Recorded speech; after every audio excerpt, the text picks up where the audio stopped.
अस्सलाम दोस्तों, पाकिस्तान न्यूजीलैंड के बीच पहला टी20 मैच बारिश की वजह से नहीं हो पाया और अब 4 टी20 मैचेस पड़े हैं और कप्तान बाबर आजम और अजहर महमूद जो कि इस सीरीज के लिए हेड कोच हैं, वो पहले ही बता चुके हैं कि Pakistan different combination try out करेगा।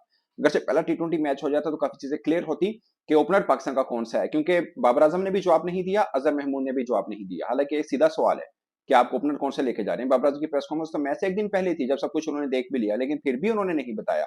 उन्होंने बोला ये सरप्राइज है।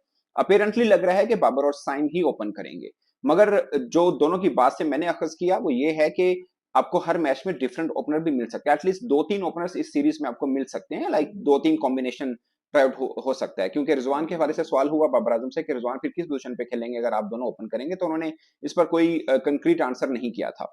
अब मेरा व्लॉग का मकसद इसमें इसमें ये है कि हम 4 ओपनिंग ऑप्शन पाकिस्तान के पास हैं। आप बताइएगा कि आपकी नजर में चारों में से कौन सी बेस्ट ऑप्शन हो सकती है। और ये हमेशा पाकिस्तान में ऐसा होता है कि हम लोग न्यूज के ऊपर व्लॉग करते हैं या न्यूज के ऊपर बात करते हैं, मगर हम उस चीज के ऊपर बात नहीं करते कि होना क्या चाहिए। हम जो ऑफिशियल चीज आई होती है उसके ऊपर कमेंट कर रहे होते हैं, बट मुझे लगता है कि हमें उस चीज पर बात जरूर करनी चाहिए कि 4 में से बेस्ट ऑप्शन कौन सी हो, कौन सी ऐसी है। क्योंकि पाकिस्तान के ऊपर हमेशा आता है कि हम मनपसंद चीजों के ऊपर चलते हैं, हमारा जो टीम मैनेजमेंट है वो मनपसंद के ऊपर चलती है। टीम मैनेजमेंट चेंज होती है, नया ओपनिंग पेयर आया था, जैसे पहले हमने रिजवान और साइम को देखा, अब बाबर और साइम की बात सुनाई दे रही है। तो इसमें क्रिकेटिंग डिसीजन कहाँ पे है, मतलब ये चीज है। तो मेरे ख्याल में 4 ओपनिंग ऑप्शन हैं पाकिस्तान के पास। नंबर 1 बाबर और साइम, एक ओपनिंग ओपनिंग ऑप्शन ये है। दूसरी ओपनिंग ऑप्शन है कि बाबर और रिजवान। तीसरी ओपनिंग ऑप्शन है कि रिजवान प्लस साइम। और चौथी ओपनिंग ऑप्शन ये है जो मुझे लगता है फैंस को बहुत पसंद है, मगर उसमें एक प्रॉब्लम है, वो भी हम डिस्कस करेंगे। चौथी ओपनिंग ऑप्शन है फखर प्लस साइम।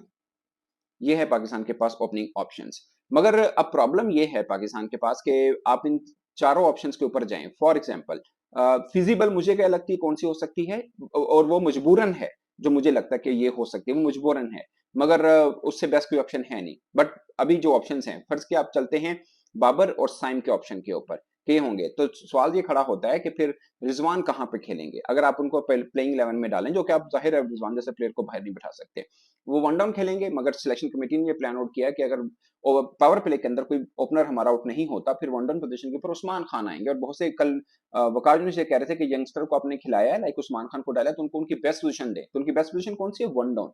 तो आप नई खिलाड़ी को ट्राई आउट करें तो फिर उनको बेस्ट पोजीशन ये है कि उनकी वन डाउन है, तो फिर आपके रिजवान कहीं पे भी नहीं आते। मतलब चौथे नंबर पे तो फखर है, आप उनको भी नहीं छोड़ सकते। और पांचवें नंबर के ऊपर जब बारी आती है तो स्लोगिंग की जरूरत पड़ती है। वहां पे आपके पास इफ्तिखार है, वहां पे आपके पास इरफानुल्लाह न्याजी है। अगेन फिर आप इरफानुल्लाह न्याजी एक यंगस्टर है, उनको भी उनकी जगह पे खिलाएंगे आप, तो फिर रिजवान कहाँ जाएंगे? ये प्रॉब्लम आ रहा है। अगर बाबर और साइम ओपन करते हैं तो इसका क्या जवाब होगा वो मैच में ही नजर आएगा। मगर स्ट्रेटजी मैं आपको बता चुका हूं पहले कि अगर पावर प्ले में कोई बल्लेबाज आउट नहीं होता, दायरा खुल जाता है, तो फिर रिजवान वन डाउन नहीं आएंगे, जो अब तक का प्लान बना हुआ है। नंबर 2 ऑप्शन कि अगर आप इसमें है कि रिजवान प्लस साइम अयूब ये ओपन करें, तो फिर सेम प्रॉब्लम आता है। वैसे तो बाबर नंबर 3 पोजीशन के ऊपर खेलने को तैयार नहीं, अगर चाहे वो टेस्ट और वनडे दोनों में नंबर 3 पे खेलते हैं, मगर वो चाहते हैं कि टी20 में, वो कहते हैं मैं सेटिस्फाई नहीं हूँ, मैं नंबर 1 मैं मतलब ओपन खेलना चाहता हूँ। तो बाबर आजम तो खेलना नहीं चाहते, वो कप्तान है, तो वो अपनी मर्जी के मुताबिक ओपन ही करेंगे। इसलिए ये फिजिबिलिटी तो फिल वक्त अब रद्द ही करते हैं, क्योंकि बाबर आजम खुद कंफर्टेबल नहीं, वो बोल चुके हैं अगर वो आएंगे भी तो सब कहेंगे यार देखें आप दूसरों की कप्तानी में कहते थे मैं कंफर्टेबल नहीं, अब खुद अपनी कप्तानी में तीसरे नंबर पे क्यों आ रहे हैं। तो ये ऑप्शन पे भी क्रॉस आ गया। अब नंबर 3 ऑप्शन जो लग रही है कि आप बाबर और रिजवान ओपन करें, जो कि पाकिस्तान के लंबे टाइम पीरियड से वही ओपन करते आए हैं। फिर क्वेश्चन ये आता है कि अगर बाबर और रिजवान ओपन करते हैं तो साइम अयूब जो हैं वो किस नंबर पे खेलेंगे? वो वन डाउन खेलेंगे, फिर उस्मान खान चौथे नंबर पे जाएंगे, फिर फखर जमान पांचवें पे चले जाएंगे, फिर छठे नंबर के ऊपर इफ्तिखार आएंगे, सातवें पे इरफान न्याजी चले जाएंगे। सब चीजें तितर बितर हो जाएंगी। तो ये प्रॉब्लम आ रही है। इसकी वजह प्रॉब्लम की ये है कि पाकिस्तान 5 ओपनर्स के साथ खेल रहा है।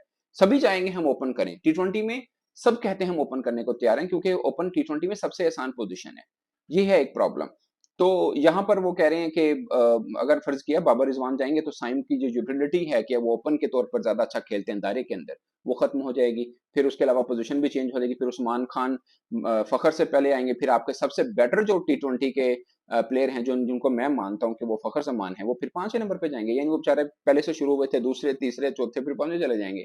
तो ये भी फिजिबिलिटी जो है वो नहीं। फिर एक ऑप्शन जो मैंने आपको पहले बताया कि साइम प्लस फखर समान, ये फैंस को बहुत पसंद है, मगर इसमें आपके बाबर और रिजवान कहाँ पे हैं? मतलब बाबर और रिजवान कहाँ खेलेंगे? फिर वन डाउन कौन आएगा? वन डाउन अगर बाबर आएगा तो रिजवान आपके चौथे नंबर पे खेलेंगे, फिर क्या? मतलब वो सारा तितर-बितर हो जाएगा मामला। रिजवान का चौथे पे है तो उस्मान 5वें नंबर पे चल जाएंगे, मतलब आपकी तीसरी चौथी पोजीशन जहां पे थोड़ा स्ट्राइक रेट तेज करना है वहां पे आपके बाबर और रिजवान खेल रहे होंगे, तो ये ऑप्शन भी फिजिबल नहीं लग रही है।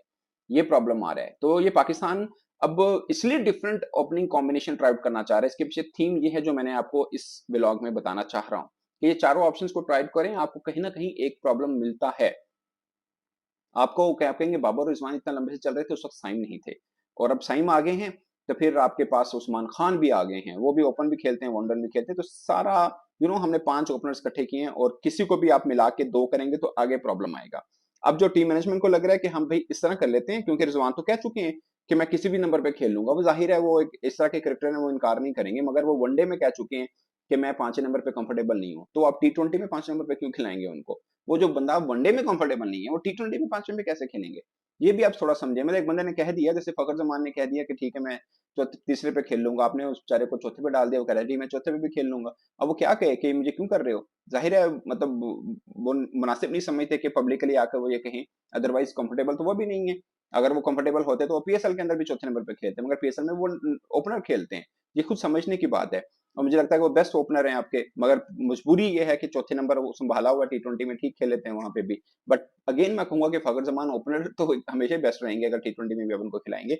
बट उनको सलाम करना चाहिए कि वो बगैर हिचकिचाहट के, बगैर किसी पे इतराज उठाए बेचारे चौथे नंबर पे खेल रहे हैं, मगर आप उनको चौथे से भी 5वें में फेंकने के चक्कर में, जो कि इनजस्टिस होगा उनके लिए। अब सवाल ये पैदा होता है कि मेरे ख्याल में बेस्ट ऑप्शन कौन सी रहती है? मुझे मुझे ये लगता है कि पाकिस्तान के लिए बेस्ट ऑप्शन ये है कि पाकिस्तान रिजवान प्लस साइम के साथ ओपन करे। आपके पास रिजवान की सूरत में थोड़ा वो ट्रिगर भी करते हैं, और थोड़ा डिफेंस भी उनका तगड़ा है। बाबर आजम वन डाउन पे है, मैं बाबर आजम को वन डाउन पे सिर्फ इसलिए कह रहा हूँ कि बाबर आजम ने लगातार 650 किए हैं वन डाउन पोजीशन पे, और वो 26-27 मैचेस T20 के खेल चुके हैं अपनी वन, उससे भी बल्कि शायद ज्यादा खेल चुके हैं अपनी वन डाउन पोजीशन के ऊपर। फिर चौथे नंबर के ऊपर आपके पास फिर प्रॉब्लम ये है कि आपको एक ओपनर बिठाना पड़ेगा, ये सच्ची बात है। मैं कह रहा हूँ, मैं सीधा सा कहता हूँ, आपको फखर जमान उस्मान खान में से एक बैठना बिठाना पड़ेगा, और मुझे ज्यादातर पे लगता है कि फखर खेलेंगे, उस्मान जो हैं वो बैठेंगे आपके। और एक उस्मान का एडवांटेज लिया जा सकता है कि वो स्पिनर्स अच्छा खेलता है, हम उनको मिडल में ट्राई करना है तो कर लें, अदरवाइज मजबूरी है आपको, अगर आपको ऊपर बेस्ट रखना है तो फिर आपको एक ना एक की कुर्बानी देनी पड़ेगी। अब ऊपर से खुदा ना खास्ता कोई इंजर्ड हो जाता है, या फिर उसके साइन क्लिक नहीं करते, तो फिर आप उस्मान खान को आप ले सकते हैं वन डाउन में, बट ये of course if and but के ऊपर है। बट मुझे लगता है कि उनमें से एक को आपको ड्रॉप करना पड़ेगा, और अगर उस्मान खान ये समझते हैं कि वो स्पिनर्स को अच्छा खेल सकते हैं, तो फिर आप उनको के आप उनको डाल दें, और स्पिनर को वैसे तो अच्छा खेलते हैं, पीएसएल में बहुत तगड़ा खेलें, तो उसमें उनको ट्राई आउट किया जा सकता है।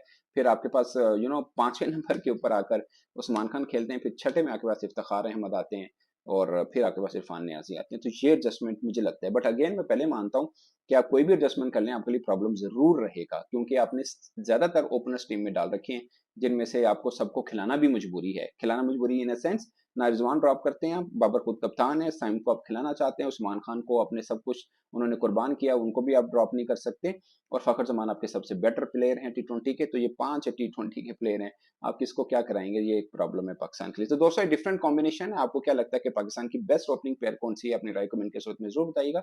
मेरे सब तक के लिए इतना ही, इजाजत दीजिए, अल्लाह हाफिज।